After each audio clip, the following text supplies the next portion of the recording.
Alleluia.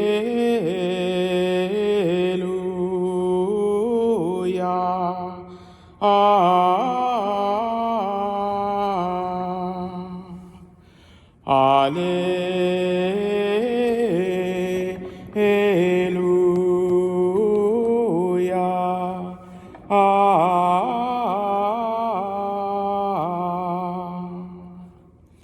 This is the day the Lord has made. Let us rejoice and be glad. Alleluia.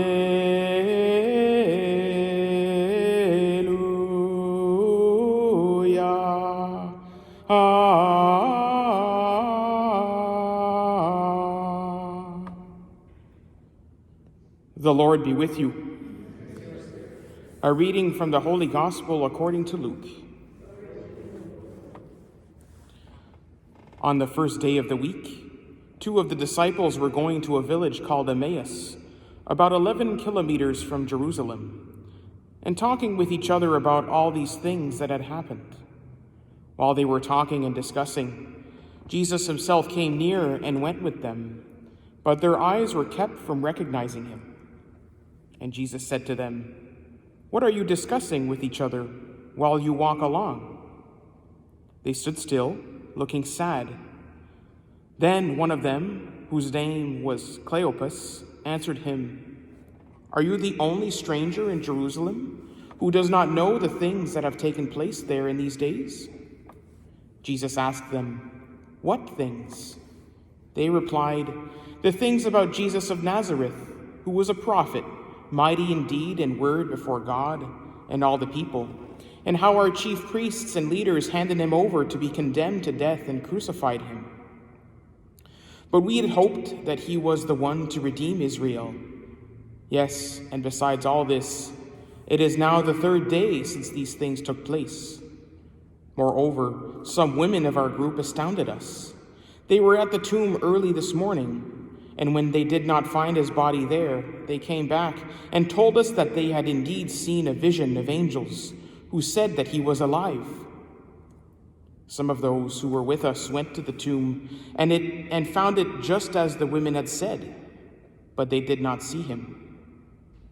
Then Jesus said to them, "Oh, how foolish you are, and how slow of heart to believe all that the prophets have declared. Was it not necessary that the Messiah should suffer these things and then enter into his glory?" Then, beginning with Moses and all the prophets, he interpreted to them the things about himself in all the scriptures. As they came near the village to which they were going, he walked ahead as if he were going on. But they urged him strongly, saying, "Stay with us, because it is almost evening, and the day is now nearly over." So he went in to stay with them. But when he was at the table with them, he broke bread, he took bread, blessed and broke it, and gave it to them. Then their eyes were opened, and they recognized Jesus, and he vanished from their sight. The 2 disciples said to each other, "Were not our hearts burning within us while he was talking to us on the road, while he was opening the scriptures to us?"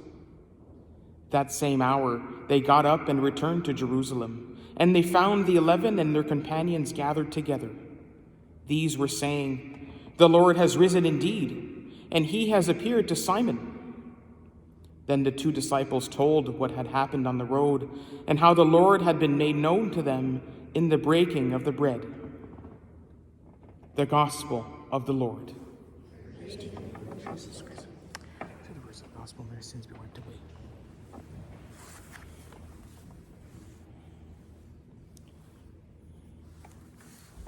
For those of you who were here on Sunday evening, I just preached about this gospel, actually, and so this is the gospel that we can say on Easter Sunday at Mass in the evening, because it depicts the disciples of Emmaus in the evening, walking home.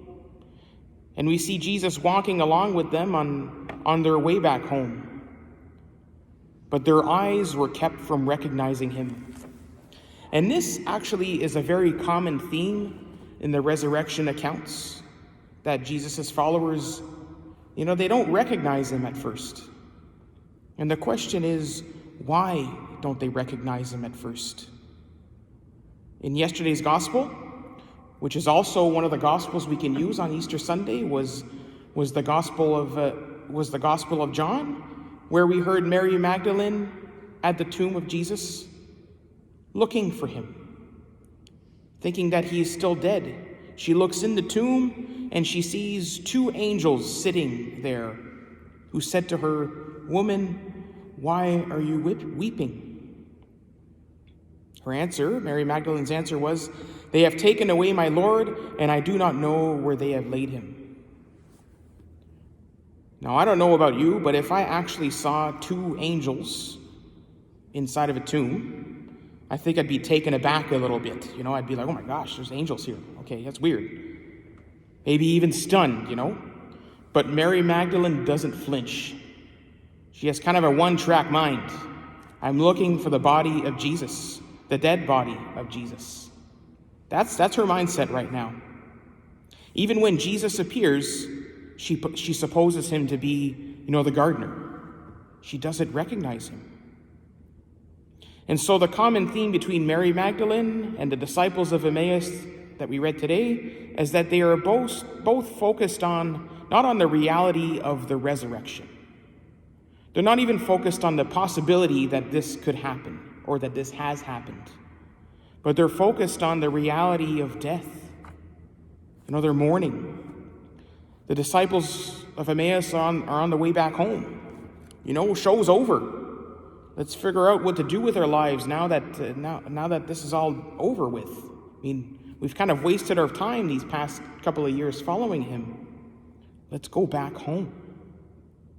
The resurrection is not on their minds.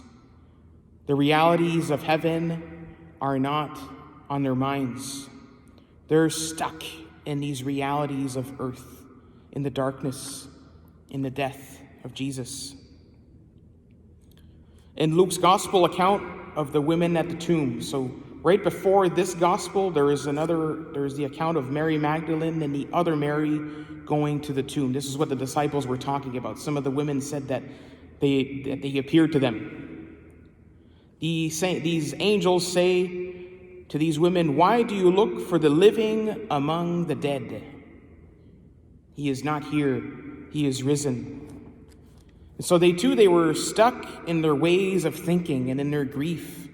Why do you look for the living among the dead?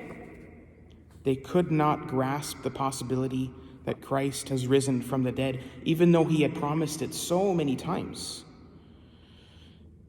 And I think this can happen to us as well throughout our lives.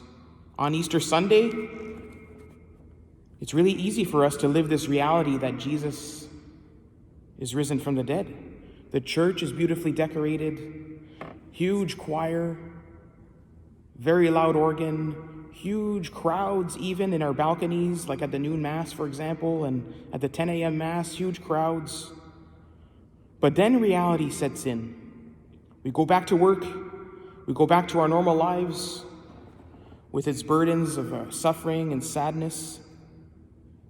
And then it gets harder for us to see that the risen Jesus walks with us and is with us at every moment, every day. And this, I believe, is the wisdom of the church. We are given this period of 8 special days to bask in this reality of Jesus Christ risen. The Octave of Easter, which is what we're in right now. Our gospel acclamation every day is this: "This is the day the Lord has made. Let us rejoice and be glad." In the breviary, which I pray every day, we repeat this practically at every hour of prayer. This is the day the Lord has made. Let us rejoice and be glad. Ce jour que fit le Seigneur est toujours de joie. That's what we say in French anyway.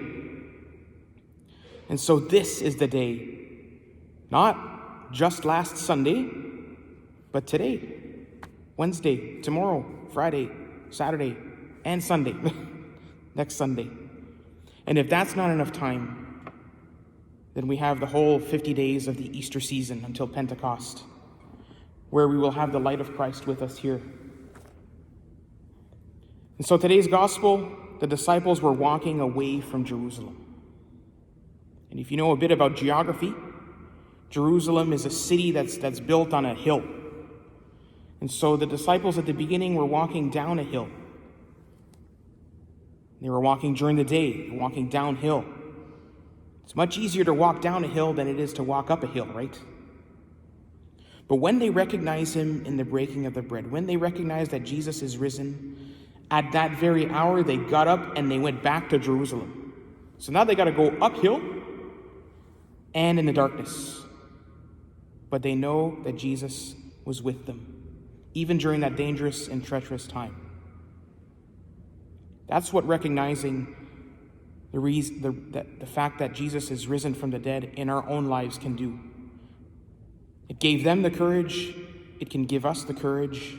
And so may this Easter season be a time for us to recognize that our Lord Jesus is with us. He's risen, so that we can turn our heads away from looking among the dead to looking at sin and darkness, and to turn towards him, knowing that he is with us always.